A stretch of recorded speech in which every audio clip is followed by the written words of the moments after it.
10 ఏళ్ల బీఆర్ఎస్ పాలనలో దర్జాగా బతికిన రైతన్న కాంగ్రెస్ దుర్మార్గ పాలనలో అష్టకష్టాలు పడుతున్నాడు. యూరియా కోసం అధికారుల కాళ్లు మొక్కే దుస్థితి రావటం అత్యంత బాధాకరం. ఎద్దేడ్చిన వ్యవసాయం రైతేడ్చిన రాజ్యం ఏనాడు బాగుపడలేదనే వాస్తవాన్ని గుర్తించని పాలకులు రైతాంగాన్ని ఉసురు పోసుకుంటున్నారు. ఎరువుల కోసం 2.5 నెలల నుంచి అరిగోస పడుతున్న రైతన్నల యూరియా కష్టాలు తీర్చే దారి లేదా? కడతేర్చే నాడు లేడా? ఇంత జరుగుతున్నా రేవంత్ సర్కార్ మొద్దు నిద్రపోతోంది.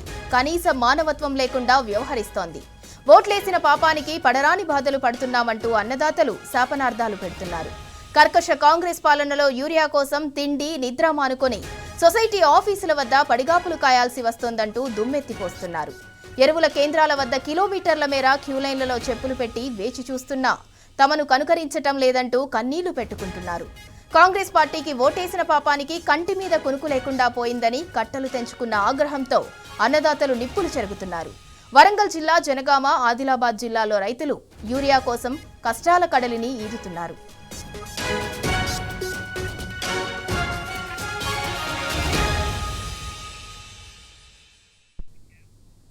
ఇక వరంగల్ జిల్లాలో పరిస్థితిని మా ప్రతినిధి రవికాంత్ అందిస్తారు. రవికాంత్. సింధురావు, ఉమ్మడి వరంగల్ జిల్లాలో రైతులకు యూరియా కష్టాలు ఇంకా తప్పడం లేదు. ఇన్ని రోజుల నుంచి అంటే దాదాపు ఉమ్మడి వరంగల్ జిల్లాలో పంటలు వేసి 50 రోజులు అవుతుంది. అంటే 120 రోజుల కాలానికి సంబంధించిన వరి పంట కావచ్చు, ఇతర పంటలకు సంబంధించి ఇప్పటికే 50% మేర కాల వ్యవధి కూడా పూర్తయిన సందర్భంలో ఇప్పటికీ రాష్ట్ర ప్రభుత్వంలో కావచ్చు, ఇక్కడ ఉన్నటువంటి జిల్లా యంత్రాంగంలో చలనం రావడం లేదు. ఇప్పటికీ రైతులు వాళ్ళంతా కూడా యూరియా కొనుగోలు సెంటర్ల దగ్గర ఆందోళన బాట పట్టాల్సినటువంటి పరిస్థితి కనిపిస్తూ ఉంది. ఎక్కడా చూసినా ఈ విధంగానే రైతులు రోడ్డు ఎక్కుతున్నటువంటి స్థితి కనిపిస్తూ ఉంది. తెలంగాణ రాష్ట్రం ఏర్పడిన తర్వాత బీఆర్ఎస్ అధికారంలో ఉన్న ఏ ఒక్క రోజు కూడా రైతులు యూరియా కోసం ఇబ్బందులు పడ్డటువంటి దాఖలాలు లేవు. మళ్ళీ కాంగ్రెస్ అధికారంలోకి వచ్చిన తర్వాత పూర్తి స్థాయిలో రైతాంగం మరొకసారి రోడ్డెక్కాల్సిన దుస్థితి కనిపిస్తూ ఉంది.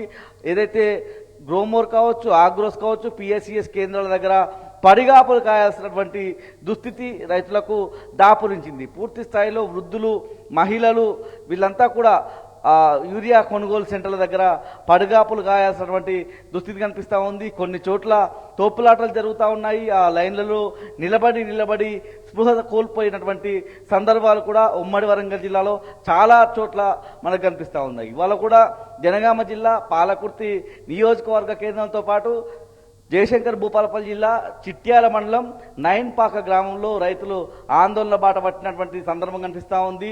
పాలకుర్తి నియోజకవర్గ కేంద్రంలోనైతే అర్ధరాత్రి తర్వాత అక్కడికి చేరుకున్నటువంటి రైతులు యూరియా కోసం తిప్పలు పడ్డటువంటి సందర్భం కనిపించింది. అక్కడ ఉన్నటువంటి పాలకుర్తి ఎస్ఐ ఆ రైతులకు టోకెన్లు ఇస్తూ కనిపించారు. అసలు పోలీసులకు యూరియాకు సంబంధం ఏంటంటే అది వాళ్ళ పరిధి కాదు, వాళ్ళకు సందర్భం లేని అంశం. లా అండ్ ఆర్డర్కి సంబంధించినటువంటి పోలీసులు ఇవాళ యూరియా కొనుగోలు కేంద్రాలకు కాపలాగా ఉండాల్సినటువంటి దుస్థితి కూడా ఆ కాకీలకు కూడా కనిపిస్తూ ఉంది. పూర్తి స్థాయిలో వాళ్ళు ఎక్కడికక్కడ టోకెన్లు ఇస్తూ లైన్లను కంట్రోల్ చేయడానికే వాళ్ళ వృత్తి ధర్మాన్ని అంతా కూడా ఉపయోగించాల్సిన పరిస్థితి కనిపిస్తూ ఉంది. పూర్తి స్థాయిలో పెద్ద సంఖ్యలో చేరుకుంటూ ఉన్నారు రైతులు. మనం మాట్లాడుకునేటువంటి పాలకుర్తి మండల కేంద్రంలో ఉన్నటువంటి ఆగ్రోస్ కేంద్రం దగ్గర 200-400 బస్తాల యూరియా బస్తాలు వస్తే అక్కడ 1000 మందికి పై చిలుకు రైతులు కనిపిస్తూ ఉన్నారు. అంటే ఆ 400 బస్తాలను ఎవరికి ఇవ్వాలనే ఆందోళనలో ఇటు వ్యవసాయ శాఖ అధికారులు కూడా ఉన్నారు. ఇన్ని రోజులు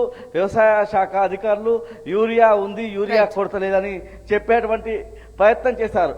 అయితే క్షేత్రస్థాయిలో ఇంకా యూరియా రాకపోవడము, యూరియా కొరత కనిపించడంతో వాళ్ళు కూడా విసిగెత్తిపోయి యూరియా ఇంతే ఉంది, ఇన్ని టోకెన్లే ఇస్తున్నాం, ఈ టోకెన్లు ఇచ్చిన వాళ్ళకు మాత్రమే ఇప్పుడు ఇచ్చే పరిస్థితి అని వాళ్ళు కూడా స్పష్టం చేస్తున్న పరిస్థితి కూడా మనకు స్పష్టంగా అనిపిస్తూ ఉంది. పూర్తి స్థాయిలో ఒక 400 బస్తాలు వస్తే 1000 పై చీలకు రైతులు వచ్చిన క్రమంలో మొదట నిలబడ్డటువంటి 400 మంది రైతులకు మాత్రమే యూరియా అందేటువంటి పరిస్థితి కనిపిస్తూ ఉంది.